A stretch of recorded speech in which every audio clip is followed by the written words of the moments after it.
like women that you can manipulate into thinking that they're smaller or less worthy than you. You're manipulating this conversation right now from the argument. I'm not manipulating the conversation. I'm just saying, from a viewpoint, it seems like you like women that you can manipulate into thinking that you're the best thing that they've ever had in order for them to feel like that it's okay that he cheats on me because I've got a prize. Absolutely not.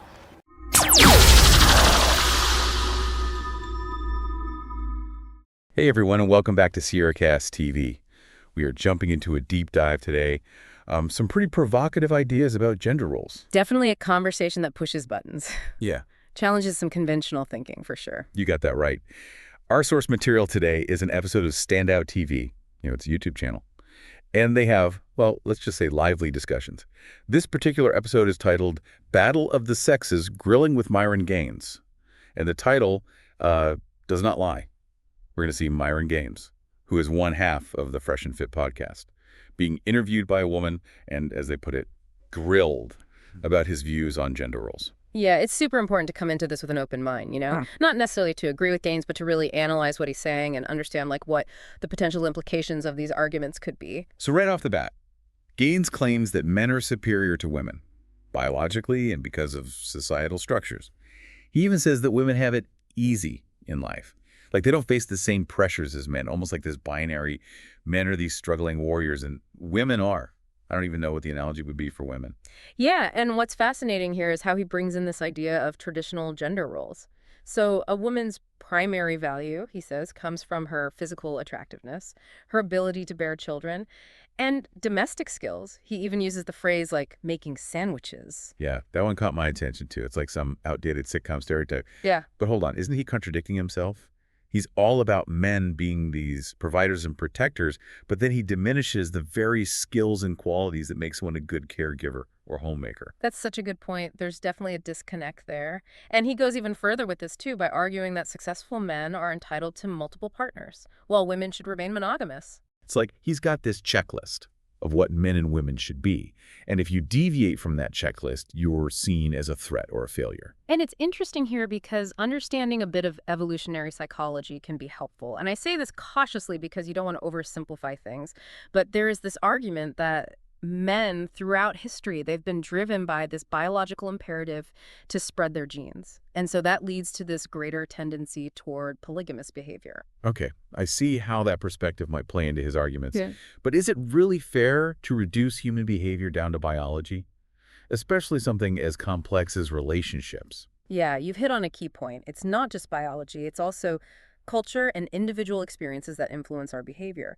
And Gaines seems to be focusing very heavily on that biological aspect. And he kind of neglects the influence of social conditioning and personal choice. And speaking of social conditioning, isn't it interesting how he equates a woman's value to her youth and inexperience? He compares women to cars, saying that men should look for a brand new Honda rather than a used car that's been through the ringer. It's like he's saying that a woman's worth goes down over time. Yeah, that analogy is really striking. It completely dehumanizes women and reduces their value to their mileage in the dating market. And it ignores the fact that experience and wisdom and emotional maturity, those are often seen as very attractive qualities, regardless of gender. Yeah, I mean, think about all the amazing women throughout history who have achieved incredible things and inspired others well into their later years. Are we really going to say they're less valuable or desirable just because they got older? Exactly. That perspective is not only outdated, but also incredibly disrespectful to so many women and their lived experiences. And let's not forget about the interviewer in all of this. She doesn't just sit there. She pushes back on Gaines's claims. She talks about the importance of women's experiences and emotional intelligence, and the importance of genuine connection in relationships. She even challenges him directly when he refuses to hug her at the beginning of the interview. And she calls out the inconsistency between his actions and his claims of being the chivalrous gentleman. Yeah, that was a great moment. It highlighted the hypocrisy that can sometimes be beneath all of these rigidly defined gender roles.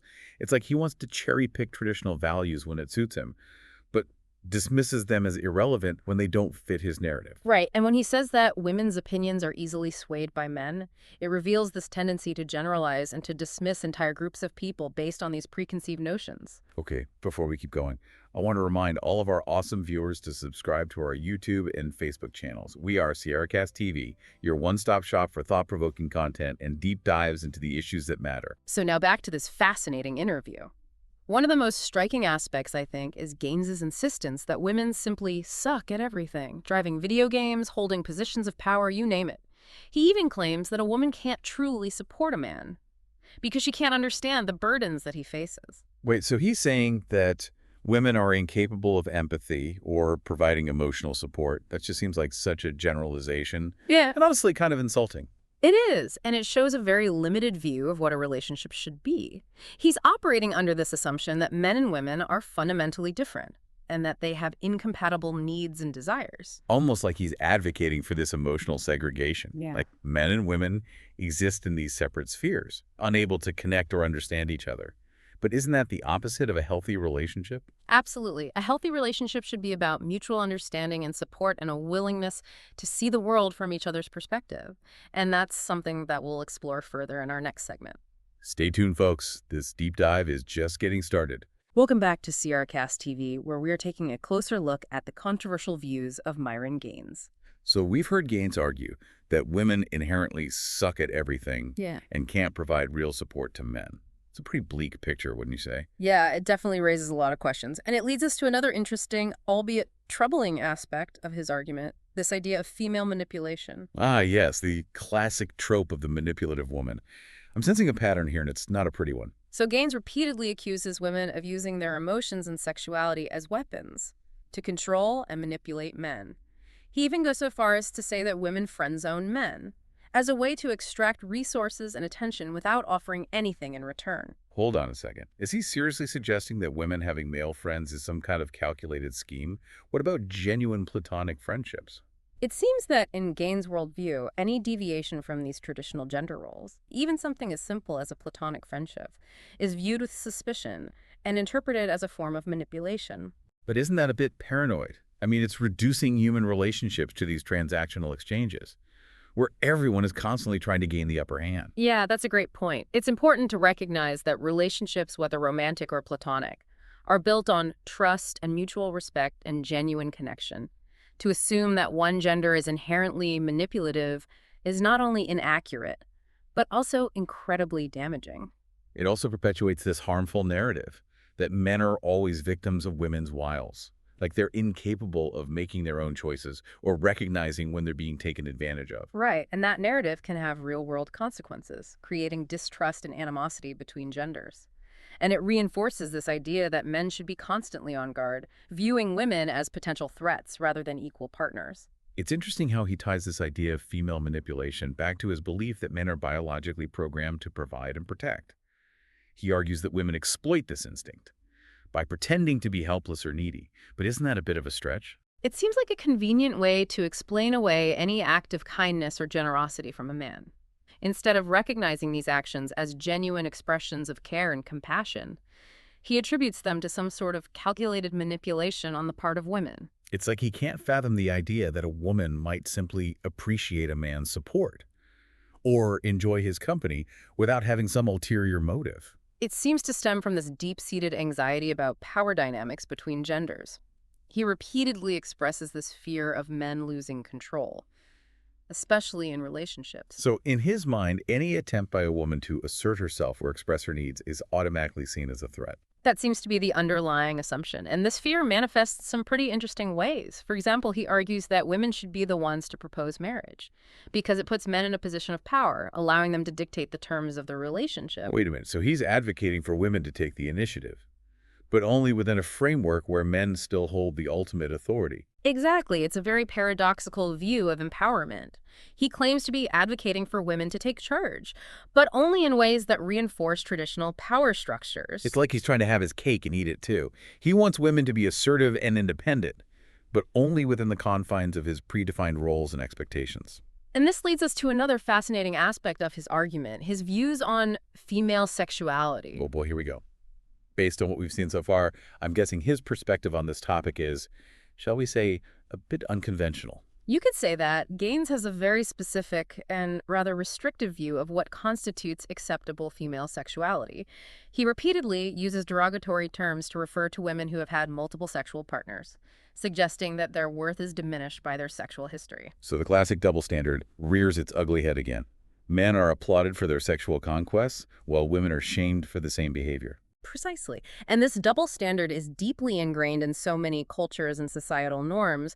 It's a reflection of this long-standing Madonna whore complex, where women are either idealized as pure and virtuous or demonized for expressing their sexuality. But isn't that incredibly damaging? It creates this impossible standard for women to live up to, forcing them to suppress their desires and conform to these narrow definitions of what is considered acceptable behavior. Absolutely. And it also ignores the reality that women, just like men, are complex individuals with their own unique desires and experiences and motivations when it comes to sex. And let's not forget that Gaines equates a woman's value to her sexual purity and availability. He even goes as far as to say that women are biologically incapable of being loyal because they're always seeking out the best man. It's as if he views women as these passive objects, driven solely by their biological urges, with no agency or control over their own choices.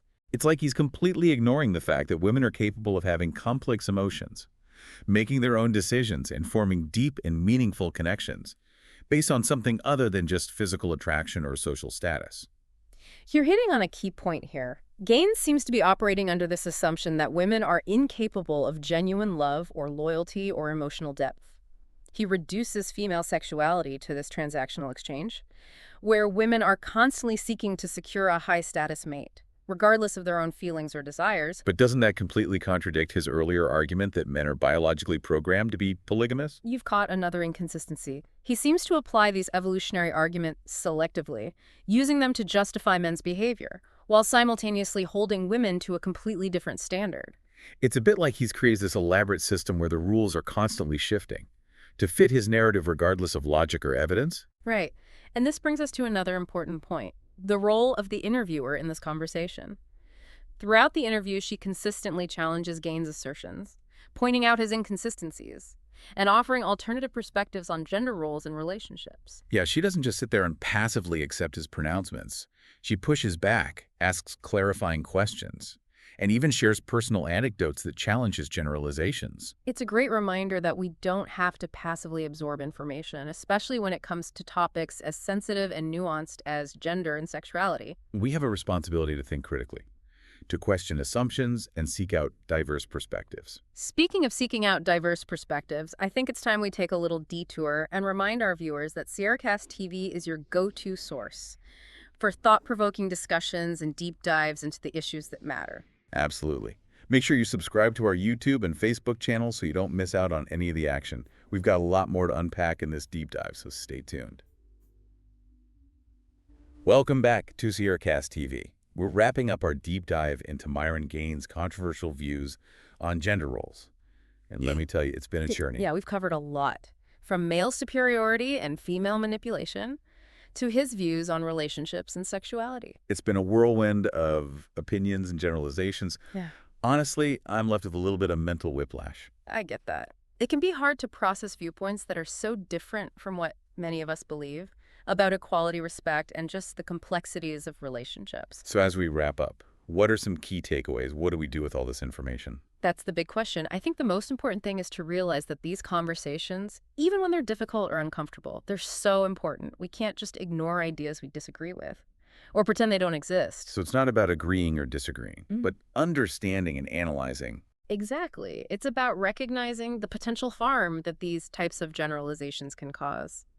When we reduce people to stereotypes, we dehumanize them, and it creates barriers to empathy and understanding. Like the idea that all women are manipulative gold diggers. That could lead to men being distrustful in their relationship. Exactly. And those stereotypes can become self-fulfilling prophecies. You know, if you believe that all men are emotionally unavailable and only interested in one thing, you might be less likely to open yourself up to genuine connection. So how do we break free from these harmful narratives? How do we have these conversations productively?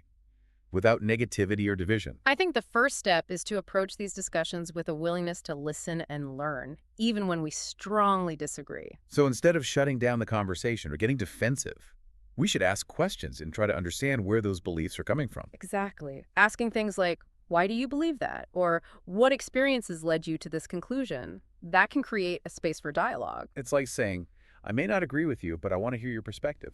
Right. And remember to share your own perspectives, too. If someone's making generalizations about gender, challenge them with real-world examples. Research personal stories. So if someone says women are worse leaders than men, you might point to all the successful female CEOs and politicians. Exactly. It's about moving from assumptions to a more evidence-based understanding of gender. What about when the conversation just hits a wall? What if someone's so stuck in their beliefs they just won't budge?